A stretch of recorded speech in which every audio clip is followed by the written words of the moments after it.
Good morning વિદ્યાર્થી મિત્રો. ધોરણ 12 સાયન્સમાં ભૌતિક વિજ્ઞાન વિષયની અંદર પહેલું પ્રકરણ વિદ્યુતભાર અને વિદ્યુત ક્ષેત્રોમાં આપણે થિયરીના આગળ 14 પાઠ જોયા છે. એમાં છેલ્લા પાઠની અંદર આપણે થિયરી પૂરી કરવાની હતી, પણ આપણે એક થિયરી બાકી રહી ગઈ હતી, એની ચર્ચા આજે કરી લઈએ.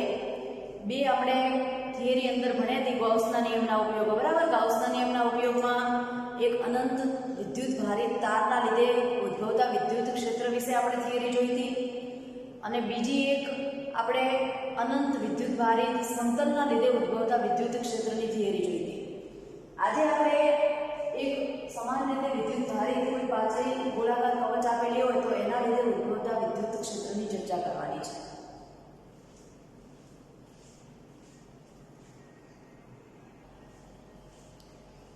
તો આપણે જોઈએ કે સમાન રીતે વિદ્યુત ભારિત પાતળી ગોળાકાર કવચના લીધે વિદ્યુત ક્ષેત્ર. તો આપણી જોડે એક પાતળી ગોળાકાર કવચ છે જેના ઉપર સમાન રીતે વીજભાર પથરાયેલો છે. તો એના લીધે ઉદ્ભવતા વિદ્યુત ક્ષેત્રની આપણે વાત કરવી હોય તો એક કિસ્સો આપણે એવો લઈ શકીએ કે ગોળાકાર કવચની બહાર કોઈ બિંદુ આવેલું છે અને એના ઉપર ઉદ્ભવતું વિદ્યુત ક્ષેત્ર. અને એક કિસ્સો આપણે એવો વિચારી શકીએ કે એ ગોળાકાર કવચની અંદર કોઈ બિંદુ આવેલું છે અને એના ઉપર ઉદ્ભવતું વિદ્યુત ક્ષેત્ર. તો વિદ્યાર્થી મિત્રો, આપણે પહેલો કિસ્સો લઈએ, કવચની બહારના બિંદુએ વિદ્યુત ક્ષેત્ર. તો અહીં જુઓ, આપણે એક પાતળી ગોળાકાર કવચ દર્શાવી છે. આકૃતિની અંદર આ એક આપણે પાતળી ગોળાકાર કવચ દર્શાવી છે, અને આ જે ગોળાકાર કવચ દર્શાવી છે એની ત્રિજ્યા આપણને કેટલી આપી છે? કેપિટલ R જેટલી. બરાબર, કેપિટલ R જેટલી ત્રિજ્યા અને O બિંદુ જેનું કેન્દ્ર હોય એવી આપણને એક પાતળી ગોળાકાર કવચ આપેલી છે. ધારો કે આ કવચ પરના વિદ્યુત ભારની પૃષ્ઠ ઘનતા સિગ્મા છે એવું આપણે માની લઈએ, કારણ કે એ પાતળી ગોળાકાર કવચની સપાટી ઉપર સમાન રીતે વીજભાર પથરાયેલો છે, એટલે કે સતત વિદ્યુતભાર વિતરણ છે. તો પૃષ્ઠ ઘનતા હશે, તો માની લો કે પૃષ્ઠ ઘનતા એ સિગ્મા જેટલી છે. હવે આપણે આ પાતળી ગોળાકાર કવચના કેન્દ્ર O થી કોઈ સ્મોલ r જેટલા અંતરે રહેલા P બિંદુ આગળ આપણે કુલ વિદ્યુત ક્ષેત્રની વાત કરવી છે. તો કવચની બહારના અને ત્રિજ્યા સદિશ સ્મોલ r ધરાવતા એક આપણે P બિંદુ વિશે વિચારીએ તો P આગળનું આપણે વિદ્યુત ક્ષેત્ર શોધવું હોય તો સ્મોલ r ત્રિજ્યાના P માંથી પસાર થતા આપણે એક ગોળાને ગૌસિયન સપાટી તરીકે લઈ શકીએ. બરાબર, આપણે અહીં સ્મોલ r ત્રિજ્યા ધરાવતી આ એક ડોટ લાઈન વડે જે દર્શાવેલી છે એ ગૌસિયન સપાટી લીધી છે. બરાબર, તો આ એક ગૌસિયન સપાટી આપણે લઈ લીધી. તો ગૌસિયન સપાટીની ત્રિજ્યા કેટલી થશે?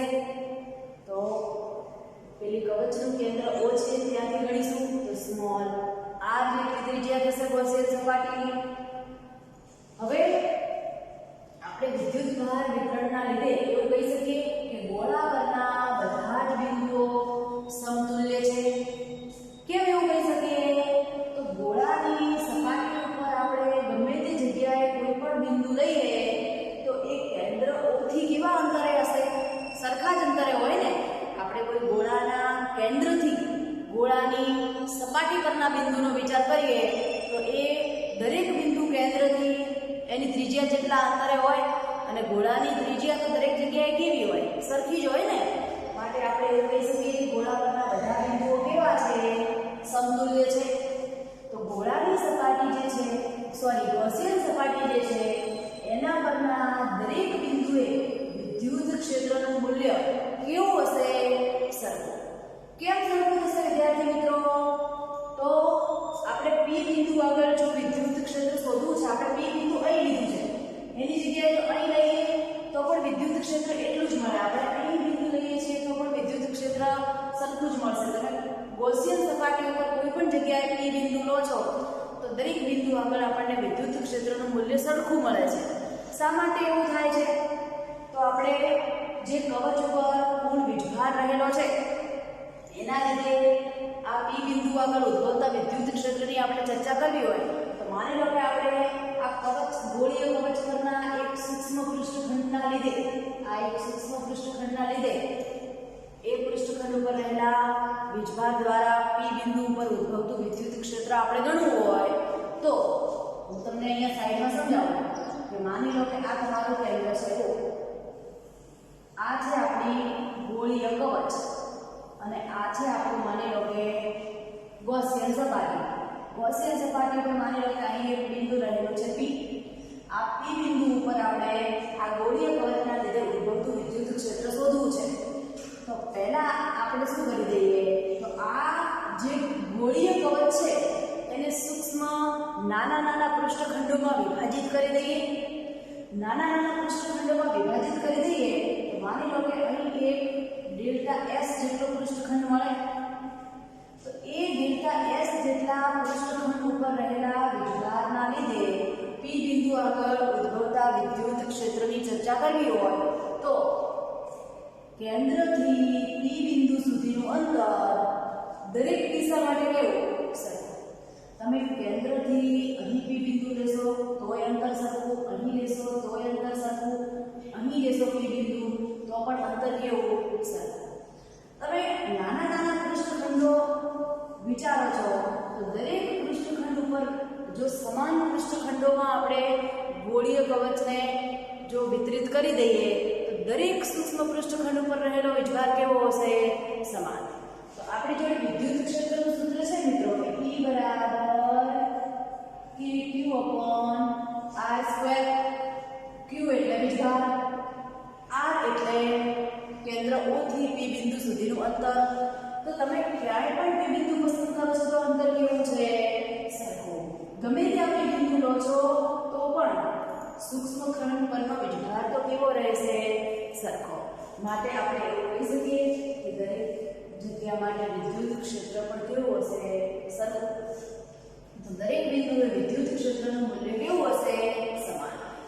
મૂલ્ય તો સમાન છે. હવે દિશાની વાત કરીએ. દિશા કેવી થશે? ત્રિજ્યા સદિશની દિશા, ત્રિજ્યાવર્તી દિશા. જો આપણે P બિંદુ અહીં લઈશું તો વિદ્યુત ક્ષેત્રની આ દિશા હશે. જો P બિંદુ અહીં લઈએ છીએ તો વિદ્યુત ક્ષેત્રની આ દિશા થશે. જો P બિંદુ અહીં લો છો તો વિદ્યુત ક્ષેત્રની આ દિશા થશે. બરાબર? ત્રિજ્યાવર્તી દિશામાં વિદ્યુત ક્ષેત્ર આપણને મળશે. તો હવે આપણે જો ત્રિજ્યાવર્તી દિશામાં વિદ્યુત ક્ષેત્ર મળતું હોય E અને ડેલ્ટા S દરેક બિંદુએ સમાંતર છે એવું કહી શકાય. કેમ? તો પૃષ્ઠખંડ જે છે ક્ષેત્રફળ સદિશ છે એની દિશા કઈ? ત્રિજ્યાવર્તી. વિદ્યુત ક્ષેત્રની દિશા કઈ? ત્રિજ્યાવર્તી. તો બંને દિશા કેવી હતી? સરખી. તો આપણે એવું કહી શકીએ ને કે બંને દિશા સરખી છે તો E અને ડેલ્ટા S દરેક બિંદુએ સમાંતર છે. એવું કેવું હોય તો કહી શકાય ને કે માની લો કે ચલો અહીં આપણે જોઈએ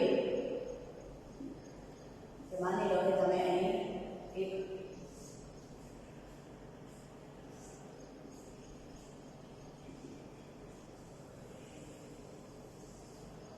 આપણી ગૌસિયન સપાટી છે અને માની લો કે આ એક ગોળીય કવચ છે. આ O બિંદુ છે. આ એક આપણે સૂક્ષ્મ પૃષ્ઠખંડની કલ્પના કરી છે. તો આ સૂક્ષ્મ પૃષ્ઠખંડના લીધે અહીં રહેલા P બિંદુ આગળ ઉદ્ભવતા વિદ્યુત ક્ષેત્રની દિશા કઈ અને ક્ષેત્રફળ સદિશની દિશા કઈ? બંને કેવી છે? તો ક્ષેત્રફળ સદિશની દિશા કઈ હશે? ત્રિજ્યાવર્તી. ડેલ્ટા S ની દિશા. વિદ્યુત ક્ષેત્રની દિશા પણ કઈ હશે? ત્રિજ્યાવર્તી. E. તો વિદ્યુત ક્ષેત્ર E અને ડેલ્ટા S પૃષ્ઠખંડ એટલે કે ક્ષેત્રફળ. તો વિદ્યુત ક્ષેત્રની દિશા અને આપણા ક્ષેત્રફળ સદિશની દિશા બંને આ P બિંદુ માટે કેવી થશે? સરખી.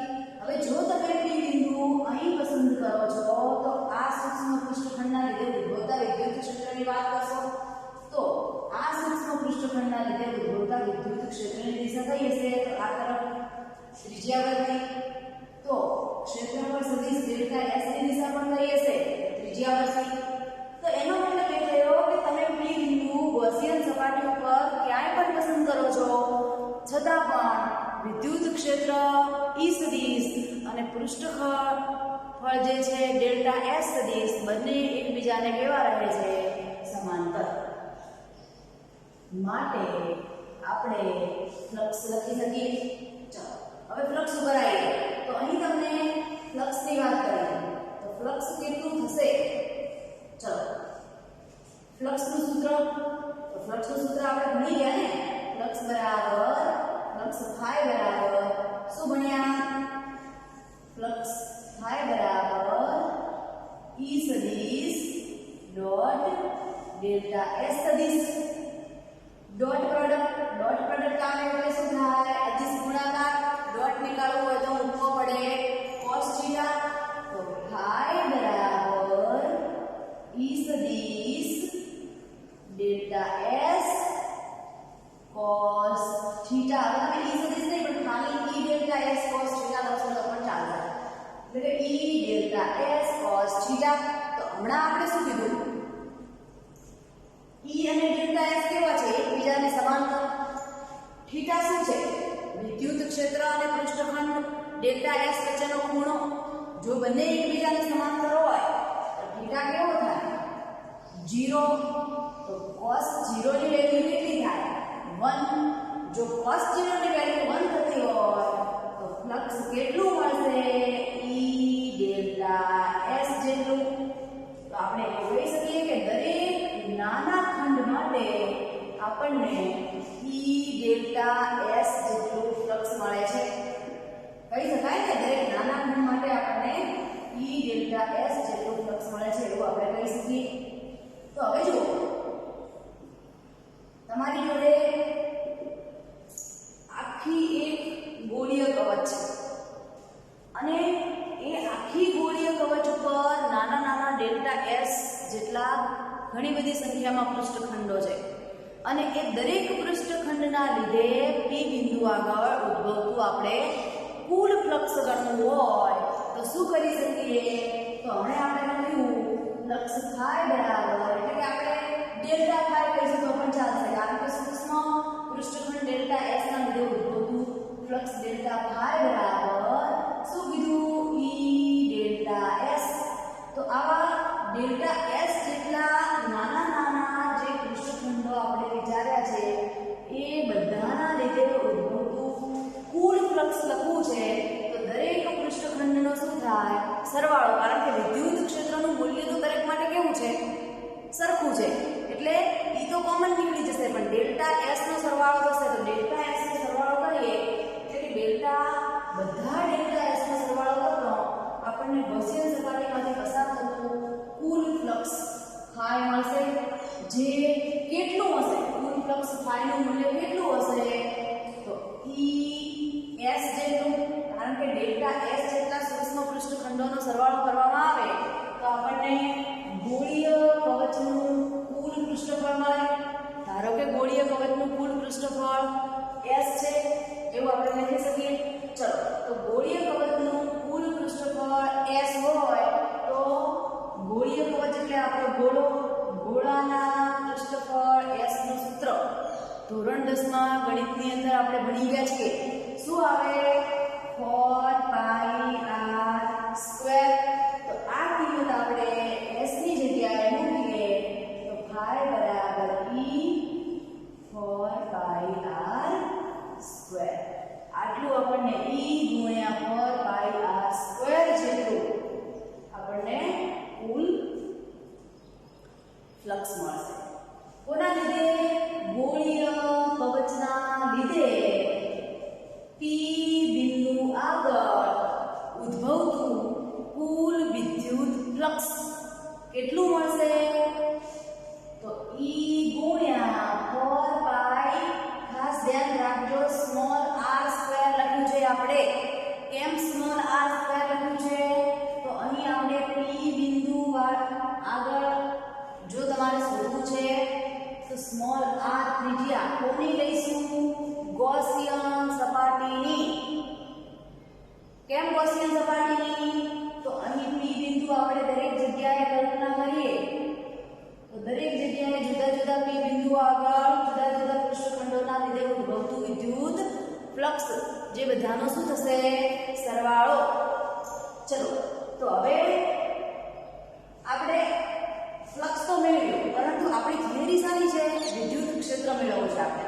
તો વિદ્યુત ક્ષેત્રને મેળવવા માટે આપણે ગૌસના નિયમને અહીંયા ઉપયોગમાં લઈએ તો ગૌસના નિયમનો ઉપયોગ કરીને જ આપણે થિયરી ગણવાની છે.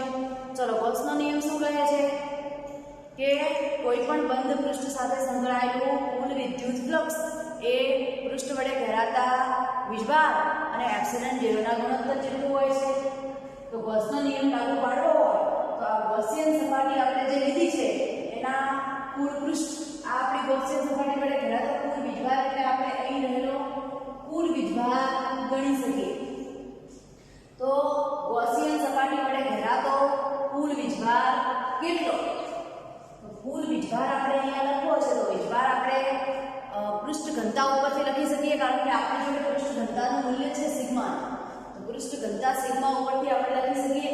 તો ચલો પૃષ્ઠ ઘનતા સિગ્મા બરાબર વીજભાર ભાગ્યા ક્ષેત્રફળ. તો ગૌસિયન સપાટીનું ક્ષેત્રફળ કેટલું થશે 4 પાઈ r square small r square બરાબર 4 pi small r square Gaussian સપાટીનું કુલ ક્ષેત્રફળ. અહીં આપણે જો ગોળીય કવચના લીધે ઘેરાયેલો વીજભાર લેવો હોય ગોળીય કવચના લીધે ઘેરાયેલો વીજભાર લેવો હોય તો કેટલો થશે? તો સિગ્મા ગુણ્યા 4 પાઈ કેપિટલ R સ્ક્વેર બરાબર. તો હવે આપણે સપાટી વડે ઘેરાયેલો વિદ્યુતભાર એટલે કઈ સપાટી ગોળીય કવચની સપાટી વડે ઘેરાયેલો વીજભાર લેવો છે તો શું થાય સિગ્મા ગુણ્યા 4 પાઈ કેપિટલ R સ્ક્વેર કારણ કે વીજભાર તો ગોળીય કવચ ઉપર જ છે ને અને એ જ આપણો કુલ વીજભાર છે. તો ચલો વીજભાર બરાબર સિગ્મા ગુણ્યા 4 પાઈ r સ્ક્વેર ક્યાંથી આવ્યું? તો પૃષ્ઠ ઘનતા બરાબર આપણે વીજભાર ભાગ્યા ક્ષેત્રફળ કર્યું હતું એમાં વીજભારને કરતા બનાવીએ તો વીજભાર મળે સિગ્મા ગુણ્યા 4 પાઈ કેપિટલ R સ્ક્વેર. તો વીજભાર ભાગ્યા એપ્સિલન 0 એટલે સિગ્મા 4 પાઈ r સ્ક્વેર ભાગ્યા એપ્સિલન 0 એટલે કે આપણું કુલ વિદ્યુત ફ્લક્સ કોના બરાબર થશે? તો E ગુણ્યા 4 પાઈ r સ્ક્વેર બરાબર. જો અહીંયા હું સાઈડમાં સમજાવું તમને વધારે સમજમાં આવે.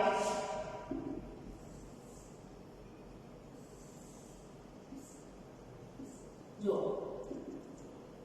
આપણું ગૌસના નિયમ પરથી કેટલું ફ્લક્સ મળ્યું? તો વીજભાર ભાગ્યા એપ્સિલન 0 વીજભાર કેટલો છે સિગ્મા 4 પાઈ કેપિટલ R સ્ક્વેર ભાગ્યા એપ્સિલન 0 કોની સાથે સરખાવીએ તો હમણાં આપણે જે ફ્લક્સ મેળવ્યું એની સાથે કેટલું મેળવ્યું E ગુણ્યા 4 પાઈ R સ્ક્વેર.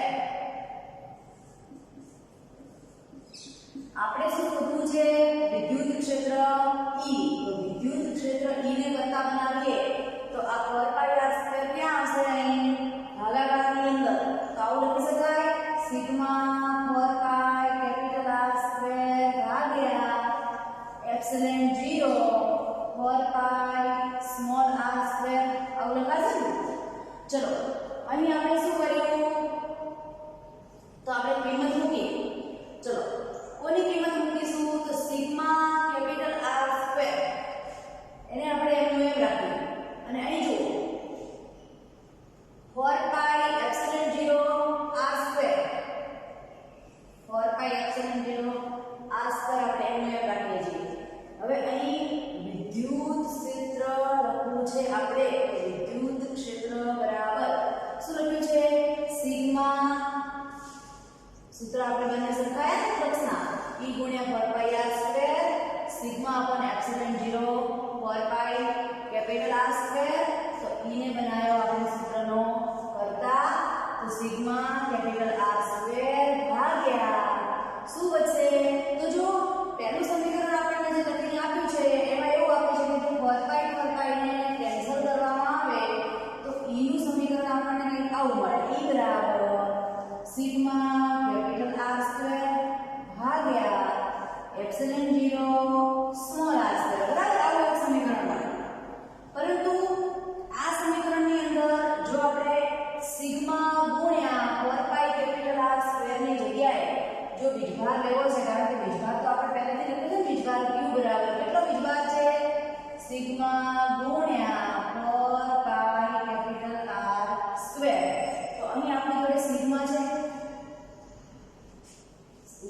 સિગ્મા છે અંશમાં 4 પાઈ કેપિટલ R પણ સ્ક્વેર પણ છે. તો આપણે બીજી રીતે જો સમીકરણ લખવું હોય તો આવું પણ આપણને મળી શકે. એટલે કે જે સિગ્મા 4 પાઈ R કેપિટલ R સ્ક્વેર ની જગ્યાએ જો વિભાગ q મૂકવામાં આવે તો ભાગાકારમાં શું બચશે?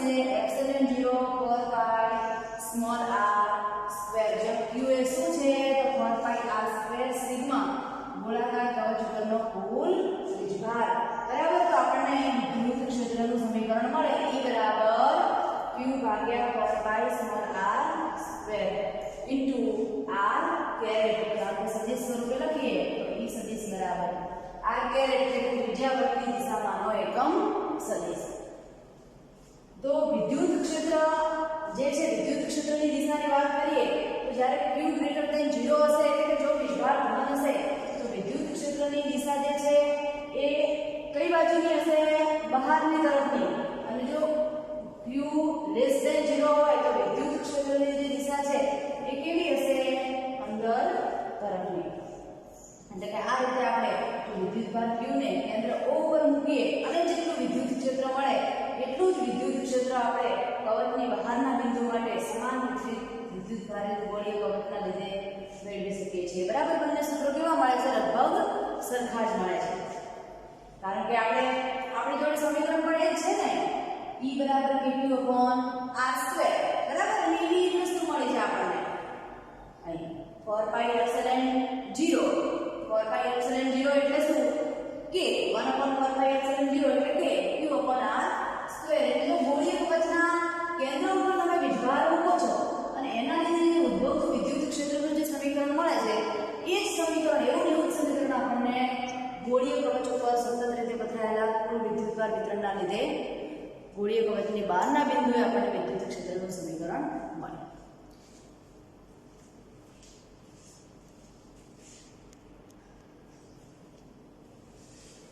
તો વિદ્યાર્થી મિત્રો આપણે બીજો કિસ્સો જોઈએ કે કવચની અંદરના કોઈ બિંદુ આગળ ઉદ્ભવતું વિદ્યુત ક્ષેત્ર. જુઓ આપણે આગળનો જે વિષય ચર્ચો છે એની પણ મેં આકૃતિ એ રાખી છે કે આપણે હમણાં હાલ જ વાત કરી કે કોઈ ગોળીય કવચના લીધે કવચની બહારના બિંદુ P આગળ ઉદ્ભવતું વિદ્યુત ક્ષેત્ર. બરાબર. અને એનું આપણને સમીકરણ મળ્યું હતું. શું મળ્યું હતું સમીકરણ? E સદિશ બરાબર q/4 pi epsilon 0 r² into r caret. અહીં આપણે વાત કરવાની છે કે માની લો કે તમારી જોડે જે કવચ છે એ કવચની વિદ્યુતભાર પૃષ્ઠ ઘનતા કેટલી આપી છે? સિગ્મા. અને એ કવચની અંદર રહેલા કોઈ P બિંદુ આગળ ઉદ્ભવતા વિદ્યુત ક્ષેત્રની આપણે ચર્ચા કરવી છે. તો અહીં જુઓ વિદ્યાર્થી મિત્રો આપણે આગળ જે આકૃતિમાં ગોળીય કવચ લીધી હતી એવી જ રીતે અહીં પણ જેનું O કેન્દ્ર હોય અને કેપિટલ R ત્રિજ્યા હોય એવી આપણે એક ગોળીય કવચ લીધી છે. અને આ ગોળીય કવચ ઉપર સમાન રીતે વિદ્યુતભાર વિતરિત થયેલો છે. હવે આ ગોળીય કવચની અંદર કેન્દ્રથી સ્મોલ r અંતરે કોઈ P બિંદુ આવેલું છે. તો આ P બિંદુમાંથી પસાર થતી આપણે એક ગૌસિયન સપાટી લઈ શકીએ. બરાબર. તો આ P બિંદુમાંથી પસાર થતી આપણે એક ગૌસિયન સપાટી લઈએ તો એ ગૌસિયન સપાટી ઉપર રહેલા P બિંદુ આગળ કવચના પૃષ્ઠ ઉપર રહેલા વિદ્યુત ભારના લીધે ઉદ્ભવતા વિદ્યુત ક્ષેત્રનું આપણે સમીકરણ મેળવ્યું.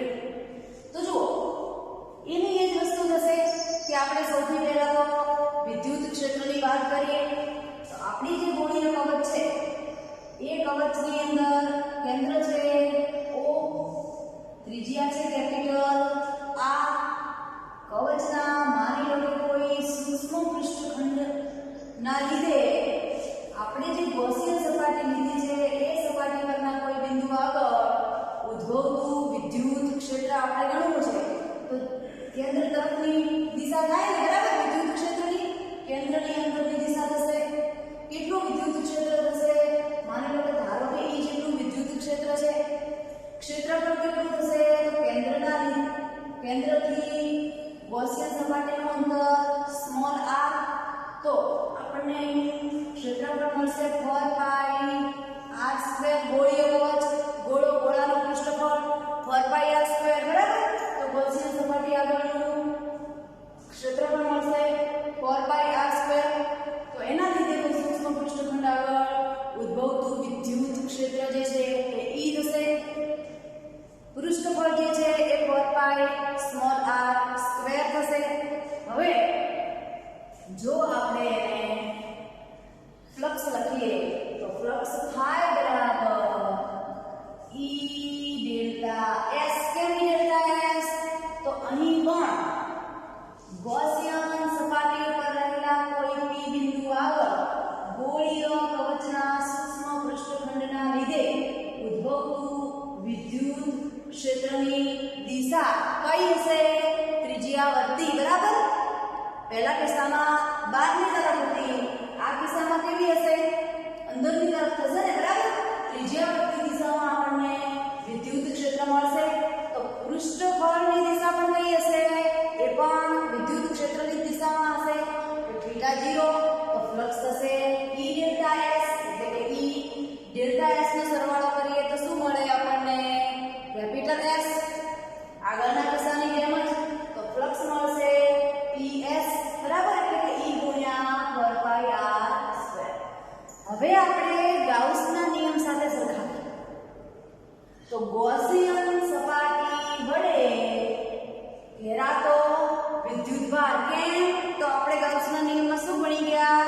કોઈ પણ બંધ પૃષ્ઠ સાથે સંકળાયેલું કુલ ફ્લક્સ એ પૃષ્ઠ વડે ઘેરાતા, ધ્યાન રાખજો, પૃષ્ઠ વડે ઘેરાતા વીજભાર અને એપ્સિલન 0 ના સમપ્રમાણમાં. પૃષ્ઠ વડે ઘેરાતો વીજભાર કેટલો હોય?